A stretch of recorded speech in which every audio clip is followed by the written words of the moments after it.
This is the Sports Gambling Podcast live on VSiN, the Sports Betting Network. Here are your hosts, Sean Green and Ryan Kramer.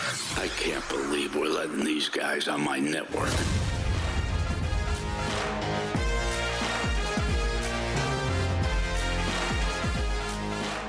Welcome back to Road Sports Gambling Podcast live. Sean, second Money Green with my partner in picks, Ryan, Real Money Kramer. What's happening, Kramer?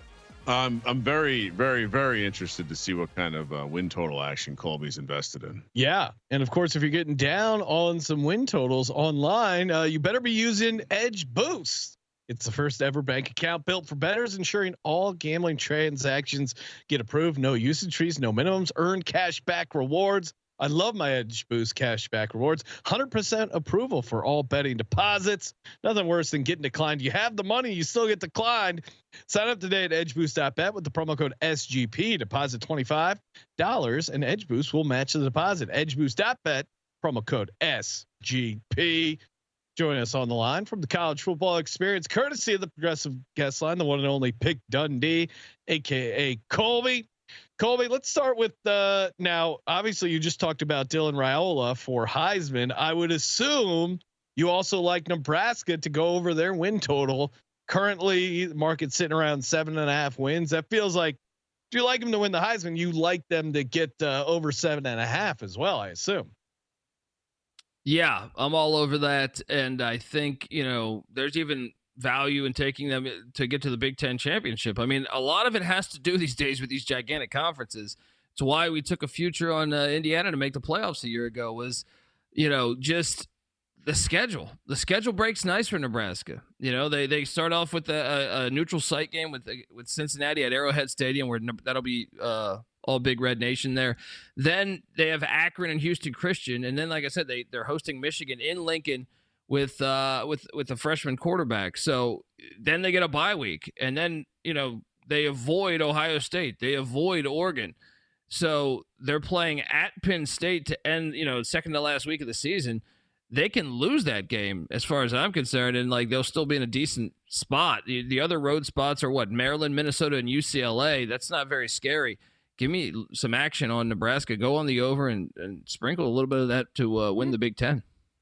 35-1 to win the Big Ten. Okay. Yeah. I'm seeing it as high as 50-1 to win the Big Ten. Yeah. Whoa. And speaking of shopping around, shout out to Chris Massero, a listener. He just sent me, he also likes men's to win the Heisman. He just showed me that Westgate has 1,000-1 for men's to win the Heisman. So Kramer, I mean, I gotta get a little down on that over there. 1,000-1. Are you kidding me? There's nothing better than a Heisman CLV flex. Oh yeah, come on. In September. Well, Ryan, you're Kyron Drones all-time great CLV. Listen, I've given out some bangers in the VSiN guides before, but giving out Kyron Drones and KJ Jefferson as Heisman tickets last year, not good.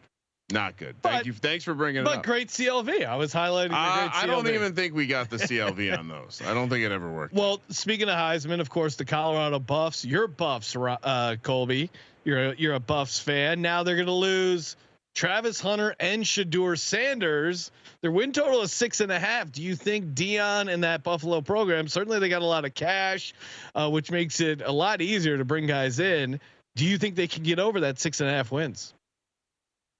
I do, and mainly because Caden Salter, the quarterback from Liberty, took them to the Fiesta Bowl 2 years ago, transfers in.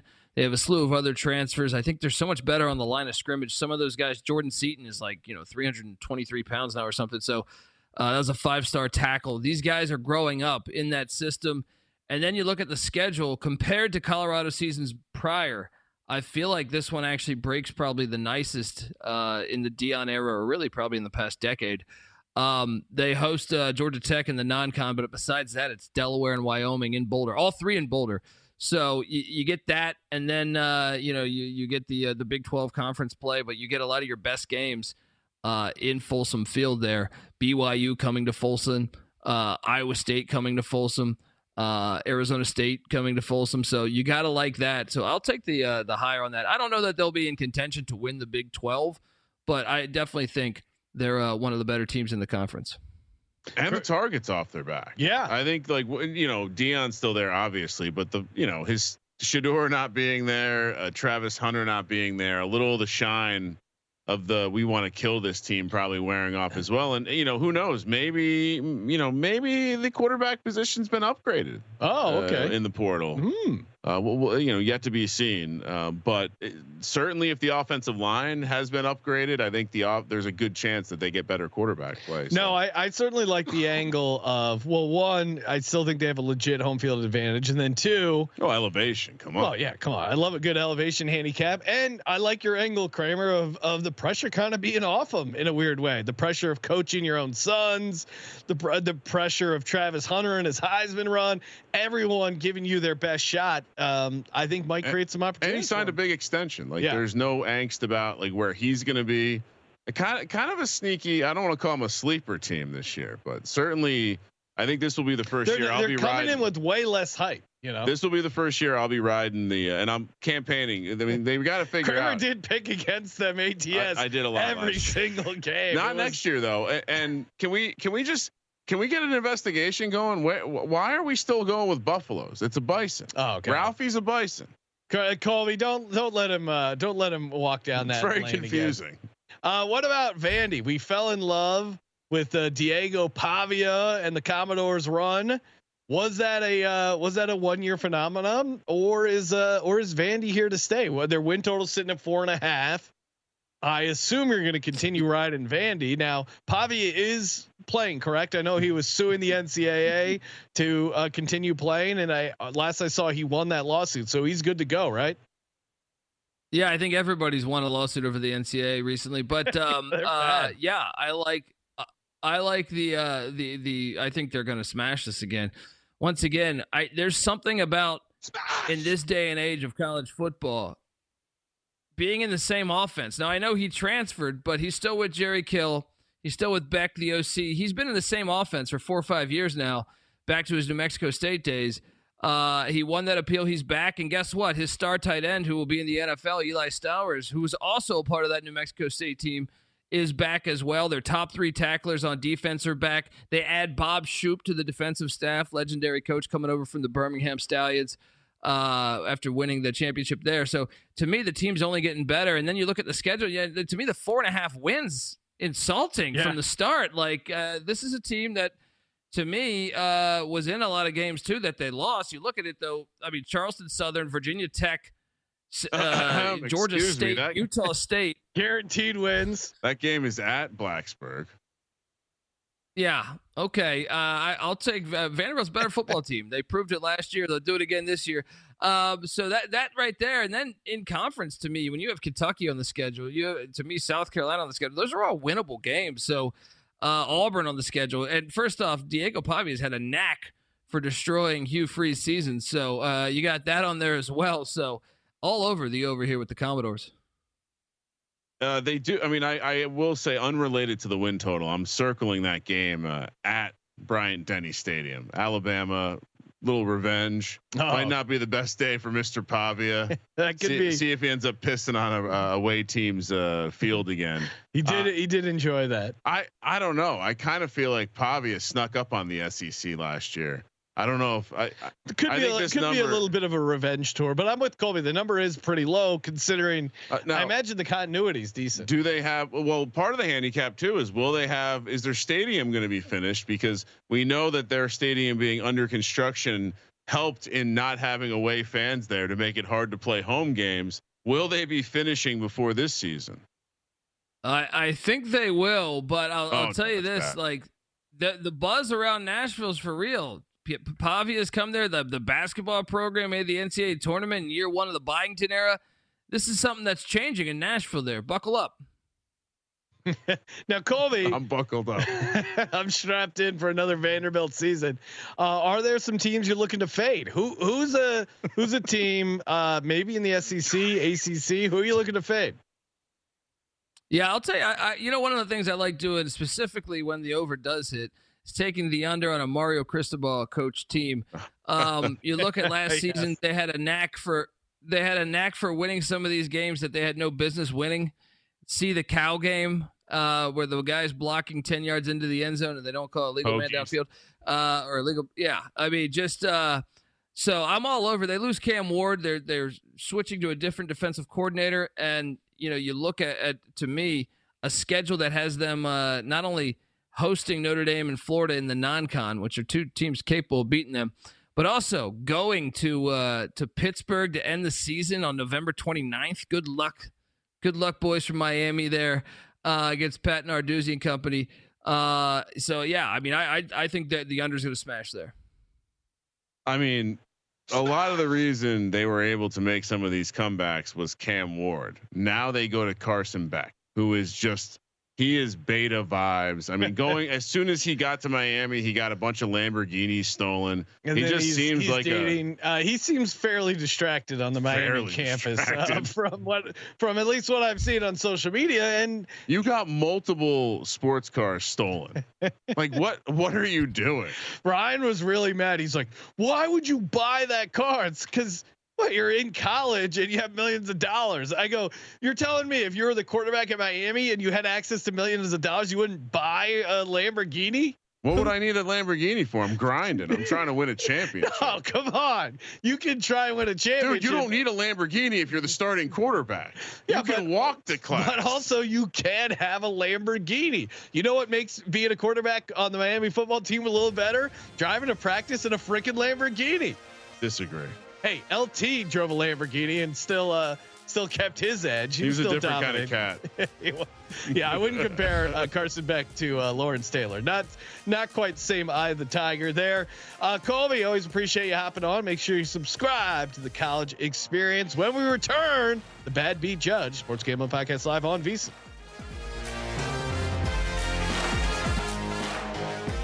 Welcome back, everyone. Sports Gambling Podcast live. I'm Sean, stacking the money green, and we got a special guest here coming up in just a second. And if you're like me, hey, March Madness is over. Masters, unfortunately, going to be over in a couple days. Looking for some more action?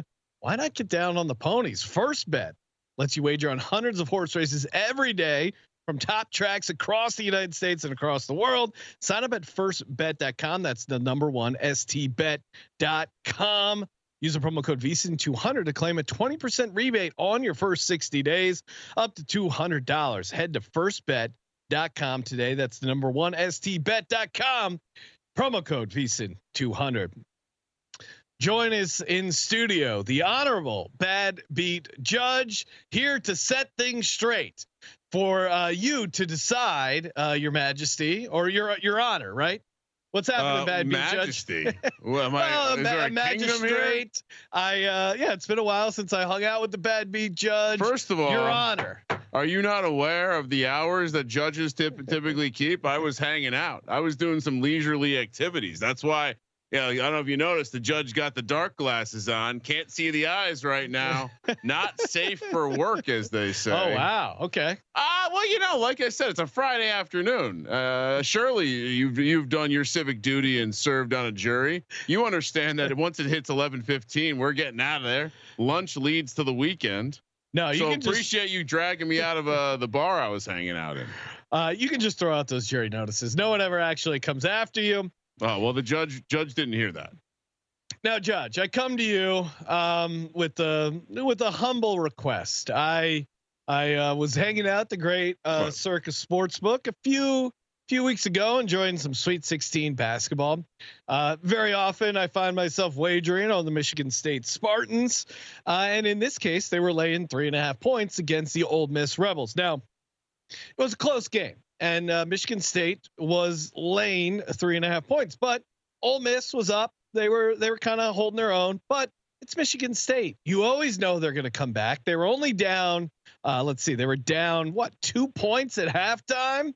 They were up 3 with 7 minutes to go. They were in that game the entire time. Now, essentially, what happened was they were up 6 points. Up 6 points, Judge. With 4 seconds left, 4 seconds left. They're up 6 points. Ole Miss, the player Matthew Murrell, chucks up a 3-pointer as time expired from inside the half court logo. It hits the back of the rim and then rolls down. I say, you gotta be kidding me. Who are you saying that to? I was saying it to the people online, my adoring fans, the people next to me, everyone was saying, I can't believe it. And it, was Ole Miss in that game. And were they leading for a big portion of the game? Sure. Were they covering for a big portion of it? Sure. But for me, a bad beat is one that makes you feel pain. You thought that you had a winning bet, and then the final shot goes up, which the final shot had no impact on which team won the game. That to me is the definition of a bad beat. Then of course, Scott Van Pelt and Tim Murray, they came together, they ganged up on me and personally said, Sean, you're crazy. That wasn't a bad beat. That to me did not feel like a bad bet. So Judge, I'm imploring you to give me some relief. Please rule in my favor that Michigan State was a bad beat. Are you done? Yes. Okay. That was a great case. The judge noticed I could see myself in the camera, and the judge was checking out his insanely good looks. You're looking good, Judge. You got your judging apron on. You got your shades on. Couple things here. Yes. One, did the defendant have a ticket on this Michigan State position? Yes, of course. Couple of things I've noticed when reviewing the facts of this case. Yes. One, it turns out that when that shot was taken and made, the winning percentage and the win probability for Michigan State went up. So the judge is a little confused how that shot was helpful for Ole Miss in this case. And I would say maybe I'll throw it out for the bad beat ruling. Now, here's what I will say.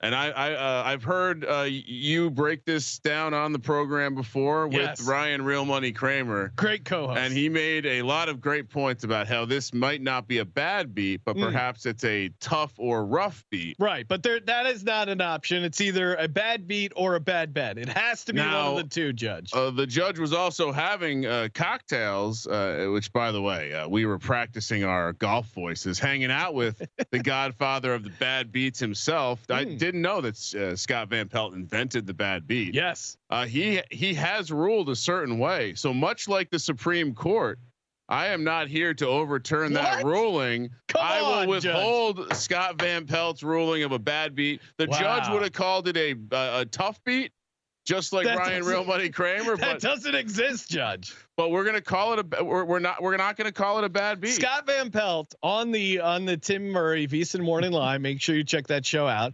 Except tune out when they're making fun of me, and the VSiN Morning Line where he said it was disgusting. To me, have you ever heard the term disgusting used to describe a good bet? Sometimes. What? Like that was disgusting how right you were. All right, Judge, you've lost your mind. I just think that, some could say that you've also lost your mind bringing me a case from a game in the Sweet 16. It's really stuck with me. I was doing my due diligence with the legal process, trying to get it adjudicated in the smaller courts. And I went to the highest power and you threw it out. What is helpful to your case, I would say, is the idea that the people arguing against it, the judge also finds to be very annoying, very annoying arguments. Yes, there are some annoying arguments against it. But I'd say the statute of limitations has run out on this one. Dare you. So there's nothing I can do. There is a fresh one. Oh. That yes, I was watching the Masters. I was hanging out with my buddy Ryan Real Money Kramer, who he wagered a decent sum of money on Phil Mickelson to be the lowest senior at the Masters. Phil completely melted down. All the seniors ended up missing the cut. I kind of think he got lucky because I don't think it was a good bet to begin with. To me, it was just a bad bet, not a bad beat at all. But he texted me, he said, I can't make the segment. Bad beat Judge is filling in for me. So I guess I still have to present the case. But to me, it seems like he's just making excuses for a bad bet. I assume you agree, Judge. Immediate reaction to this one is, why are you betting on old guys every year? What's the story? Freddie Couples back hurts. He's not going to make the weekend. Bernard Langer, I mean, he had grandkids there. So going forward, we're going to there will be a ruling in this office. not only will we not be betting on debutantes, but no more seniors. Really? Bad bet. Yeah, Phil Mickelson's got other stuff going on. Clearly he's not focused on only golf. Well, and also, by the way, it's a golf bet. Another reason it's a bad bet. Out on golf betting, the Judge is right now. Okay, now Judge, Sean, second the money green, aka me, did mention that Phil Mickelson, if you read Billy Walters' book, was not painted in the best light, and kind of, in my mind, went against some gambler's code, looking out for your fellow gambler, and yet the Real Money Kramer still ended up wagering on Phil Mickelson. No, that sounds like a real personal case you got here. No, the judge would like to move on, as the judge has another case. Really? Okay, what's your case? Well, there was an incident on this very show, these very airwaves. I was flipping the channels during of course I wasn't working because it's a Friday afternoon. Yeah. Typically I don't work this time. And I noticed that one of the hosts of this program traded $100 for a betting ticket that was worth $300 in the form of the UConn Lady Huskies. Yes. Close personal friend, man in the box, tipped me off to this one. Is trading $100 or $300 for $100 a bad bet or a bad beat? That's interesting. I'll let you argue that for 10 seconds. I would say it depends on what that person used the $100 on. If they use that $100 on to say, go on a sweet blackjack run at Circa where they turned 800 into 1900, and that was part of it, that seems like a pretty good use of the funds. And he helped out his fellow gambler CJ, who maybe he was down on his luck and he could have used that winner. So letting him the fact that this other guy let CJ buy him out of that position, I think that was very generous, knowing he wanted to help out his fellow gambler. So I just think it's a great camaraderie. The disregard for mathematics makes the judge very angry. 800 would have won you 2,400 if wagered on the Lady Huskies. Well, that's certainly one way to look at it, Judge. Hey, when we return, sports betting blackjack NFL Draft Edition. Sports Gambling Podcast live on VSiN. This is the Sports Gambling Podcast live on VSiN, the Sports Betting Network.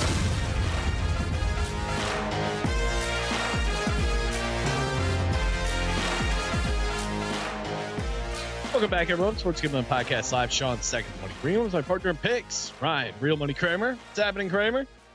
Happy Friday, Sean. Happy Friday. TGIF just missed the bad beat Judge on the way out. And only one more day left in the NBA regular season. Sunday action. Everyone's off on Saturday. And then the play-in tournament starts. We got the NBA playoffs. A great time to hop in. And, the NBA market is really tough when it comes to the start sit stuff, the injury stuff, unabated. I've been using this a ton, and it's really helped me out with the prop stuff, especially love me some unabated. You get the expert, the in-game expert analysis, start sit projection scenarios, access to Unabated's expert team through their Discord channels, and regular interactive live streams. So highly recommend Unabated. Get in on there. Go to unabated.com/VSiN for subscription info. Get started. You're going to like it. Unabated, unabated.com/VSiN, so they know we sent you. Get in over there. You're going to want it, especially for the NBA playoffs. Kramer, even though we are not in Circa, the LA studio also pays out 3-2 blackjack. Nice. So time to shuffle up and deal as it's sports betting blackjack. Hit me. You have 17, sir. I like to live dangerously. Should you stay? 5. I'll stay. I also like to live dangerously. Let's see what the guys choose this week on Sports Betting Blackjack.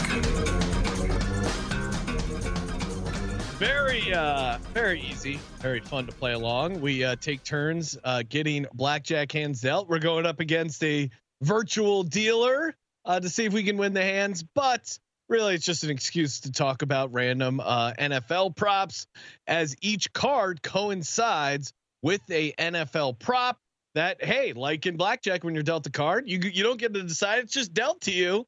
and then you have to explain why you like it, why you're interested in that bet, make a case for it on the spot. Kramer, shuffle up and deal the dealer, and then we'll deal ourselves some cuts. First time I won't offer you a cut. We got Spuds in between us. He's Spuds the studio dog. He's boxing out over here. All right. Unfortunately, dealer is sitting on an ace, Sean. So my gosh. We are up against it, and your first card is an 8 of clubs. Okay. Well, at least it makes it easy when the ace is showing, and of course, no insurance. I know you always try to take insurance. Never. This is That's great. Not even a funny joke. Don't even say that. We're live. We're live internationally right now. Oh, you always and sports betting blackjack. You're always asking for insurance. That's unreal. Someone could take that the wrong way. I have family members. 8 of clubs equals Steelers to use their first pick on a quarterback at plus 225. Love this. In fact, I gave it out on our podcast when it was 3-1.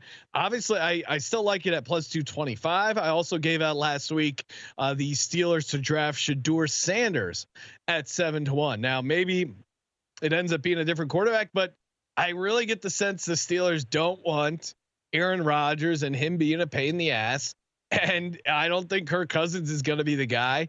And yeah, Mike Tomlin said he's comfortable starting with Mason Rudolph. That's just him trying to keep a straight face and throw people off the scent who might also be interested in Shedeur Sanders. I was on Shedeur to the Steelers before he had the team visit. And now that he has the team visit, you can officially consider him, because whoever the Steelers draft in the first round, it is always someone they visited with. So, he's at least in the mix. And I'll do some more research to see what other quarterbacks they visit with, if any, but Shedeur to the Steelers for a quarterback at plus 225. They need a quarterback, and they have a pretty good team otherwise. So this could be almost like a Bo Nix, where you have a good head coach, you have a rookie quarterback, you put him in a good system, ask him not to do too much. And like Tomlin is always back in the playoffs and losing in the first round. So yeah, Steelers quarterback plus 225. Love it. Kramer. I mean, it's certainly, the more time passes with Aaron Rodgers not signing, the more, like, to your point, this feels very much. Well, Pat McAfee had this big fundraiser night that took place in Pittsburgh. It's Shane Gillis was there. They do a lot of great work for the Special Olympics. And I know I was listening to Todd McShay, and he was saying like, "Oh, that's going to be the night Aaron Rodgers comes out and does this big wrestling style announcement that he's a Steeler." Didn't happen. I could see both Aaron Rodgers and Kirk Cousins holding out, waiting for an injury. We always see those vets kind of looming that don't sign until training camp. So we'll see. I mean, the market's certainly moving closer to quarterback. Steam chasing. And if we end up with Shedeur to the Saints and Dart maybe to the Steelers, does that mean we're looking at maybe a 4th or 5th quarterback in the first round? I think we might get 4. It's crazy. 5 in the first 34 picks for sure makes me think we could have 5 in the first round. Yeah. Again, Jalen Milroe accepted the invitation. Yeah. He knows something. All right. My first card is also an ace, Sean. Dear. Ace of hearts. One of us is in better position than the other. Ace of hearts, Raiders to go running back minus 150. Okay. Well, yeah. So this would fall in the category of what we discussed earlier, which is you want to really be careful before backing chalk in the draft, because a little bit of news can move this. Now, I don't know what news would move this number for me. We've already heard the smoke about the Michigan connections with Tom Brady and how Will Johnson does have the profile of a Pete Carroll defensive back, but there is too much I want to be good right now about this team. I like your GT play, like the insurance play of a Broncos backdrop, but I think all the messaging has been that they're going to take the running back. The way that Pete Carroll is setting this team. I mean, you don't go get Geno Smith if you're building for 5 years down the road. You get Geno Smith because you're trying to win now. And you know what? As someone who's becoming a Raiders fan now, that I can't wait to watch Pete Carroll take his shirt off and flex with GT after the draft. So yeah, okay. This is an interesting one too, because I think we're also a little bit of news away from this being minus 500. Could be. I certainly there's a lot of noise around it. I guess to me, I don't think it's quite the sure thing at minus 150. obviously you're making the case. You were dealt that hand. I just don't think it's as strong as 60%? The price suggests. I don't think so. Yeah, okay. No. I mean, again, but it just takes one. I'm good just with takes that. A little. I'm good with that. I got it at 74.5%. Okay, your model. All right. Kramer, deal me another card. I'm sitting on an 8. Oh, I got 17. That's the worst. I can't even. Should you hit a 17 against the ace? Never. Yeah. Come on. These are questions for the audience. You're trying to get me a DM from Fezzik again, where he shames me about not having the exact right math on a 16 scenario. Oh, okay. Here we go. 9 of spades. Cowboys to get a running back. Well, this is the wrench. 850. This is the wrench. Because now, well, it doesn't seem to make sense. Like I don't think the part of the team that normally drafts for the Cowboys thinks this is a good idea. Yeah. But well, Jerry's near the end. Jerry wants to win now, like Pete Carroll. And Cowboys drafting Gene T at now. This is crazy because I think the Cowboys price to draft Gene T is slightly higher. So I don't. Would they draft the Hampton, the second running back? I would rather just take Cowboys to draft Gene T. But if I'm talking myself into the Cowboys to draft a running back, yeah, they need playmakers on offense. How do you support a horrible quarterback like Dak Prescott? You give him a running back. So yeah, I can talk myself into the Cowboys drafting a running back, especially at this price. They need playmakers on offense. Certainly they need playmakers all over the field. Dak coming off that injury, Dak never being able to get it done in the playoffs. Dak, having some nice stats in the regular season, but certainly not a winning quarterback. How do you help a losing quarterback like Dak Prescott? You give him a running back in the first round at plus 850. So there you go. Easy case to be made. Got to insult Dak. A running back who can become his BFF. 15-1 for him to get Gene T. I think that's the truth. The what's really happening here is 2 running backs are going in the first round. Yeah. So it would be potentially Hampton. Kramer, you got an ace of hearts. What do you got? Oh, baby. Blackjack. Not even in Las Vegas. Give me that 3-2, Sean. 10 of hearts. There you go. Oh, how unfulfilling. Fake blackjack. Bears running back plus 230. I love this one. And I think this is the piece that I think probably blows up our Gene T if he does slip past the Raiders. Yeah. But I also think the Bears could take Hampton here. I think we could see 2 running backs go in the first. You think the Bears could take Hampton at 10? I do. Now we'll see if the tight end's there, but this is something we talked about on this show a couple weeks back. Plus 270. This price is starting to come in a little bit too. It does seem like Ben Johnson has a clear list of things he wants and running backs at the top of it. I almost would rather take Gene T over 9.5 at plus 200 because then. But if you think Hampton could go to the Bears, I'm surprised. I do. Kramer, flip over the dealer. Dealer's showing an ace. What do they got underneath it? 4.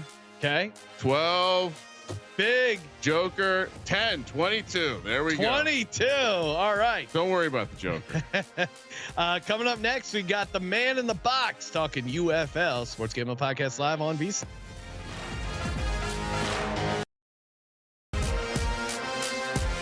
This is the Sports Gambling Podcast live on VSiN, the Sports Betting Network.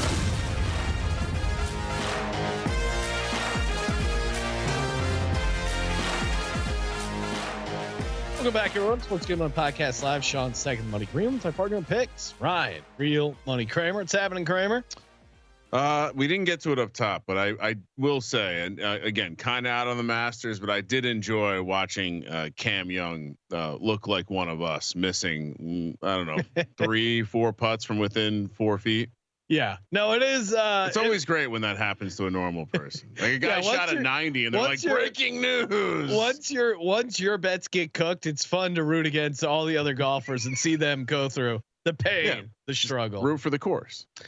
Root for the course. Hey, shout out to VSiN, of course. Summer special from now, everything until August 1st, $59. Are you kidding me? That's a great deal.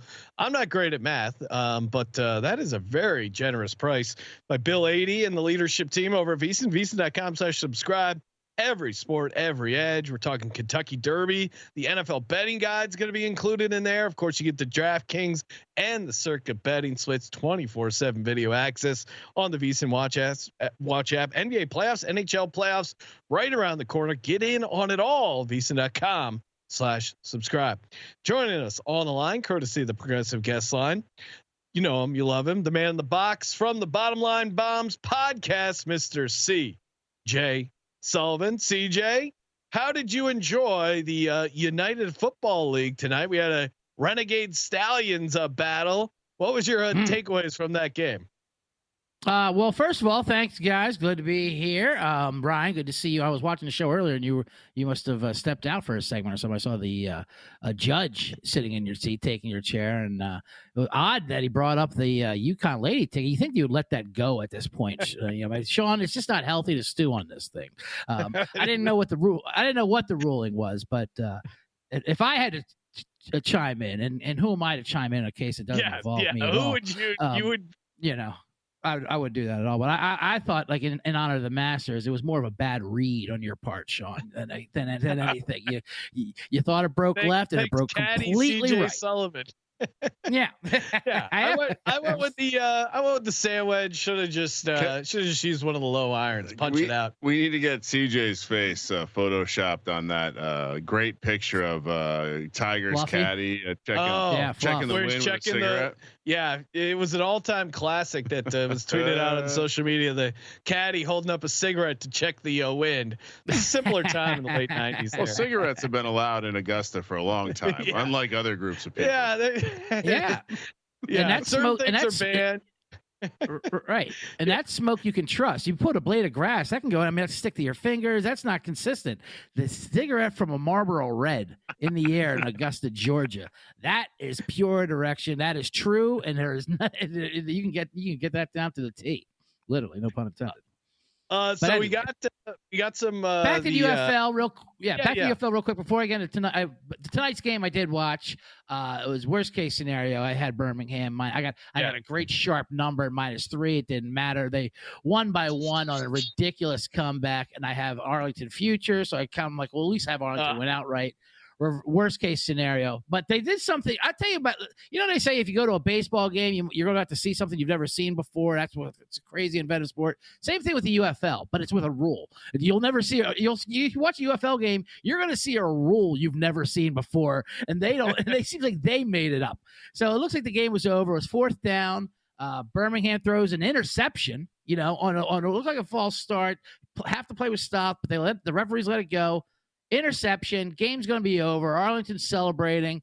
The D-backs got the turnover cap on, which is like this Burger King crown, this huge king crown for the king of spring, And then the announcer's like, wait a minute, it looks like a false start. So it looks like if they super challenge it, I bet they can actually, look to get a penalty on themselves. Skip Holtz doesn't know this. So the refs just stepped in and said, you know what, we'll handle this. We'll do our own review.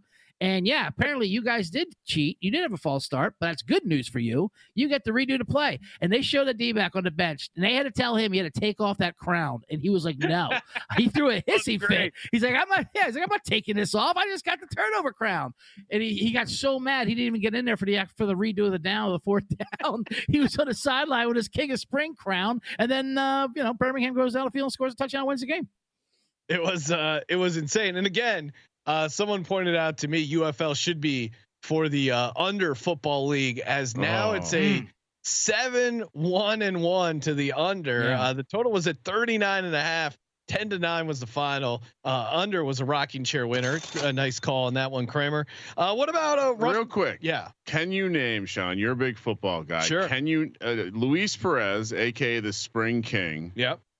He is the only quarterback to have wins in like 6 spring leagues. Shout out to him. But he's played for a number of NFL teams. Okay. Can you name one of the teams that he has played for? Oh man, I'll just say Tampa Bay Bucks.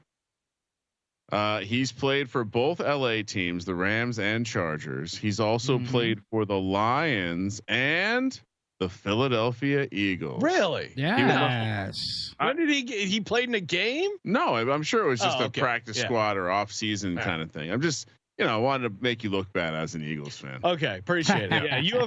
Deep dive UFL history. That's what people are looking for. CJ, let's get to some freaking winners. This is what, this is why people put up with this trash league is that it's easier to handicap than other real leagues, right? It really is. I'm not going to throw those words around, but yes, you're right.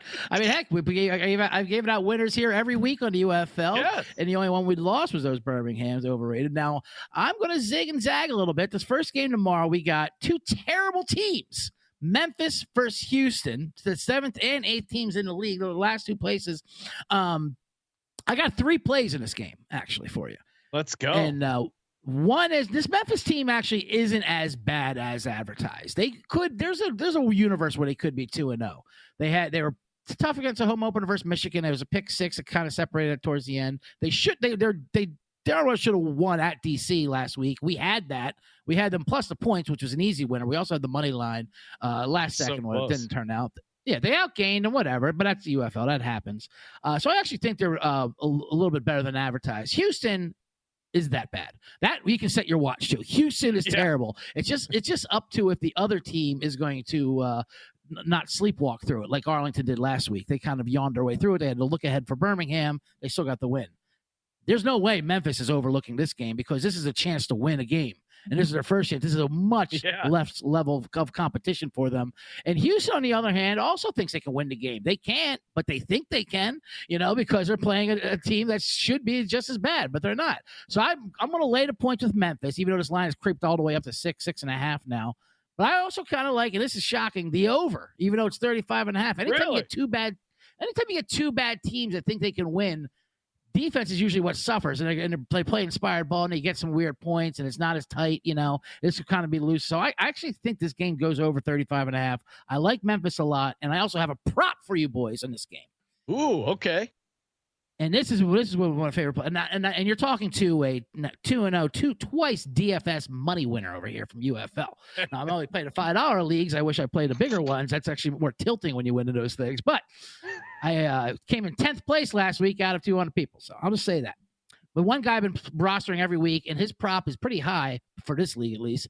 Jonathan Adams, wide receiver for Memphis. He leads the league in receiving yards. He had 128 last week versus DC on 9 catches, 10 targets. Week 1, he had 93 yards on 6 catches and a touchdown, 7 targets. That was versus the Panthers. Now he plays a much worse defense in Houston. His total is only 57 yards receiving, 57.5 yards receiving. I think he clears this by halftime. I mean, he has just been literally the only target that they go to.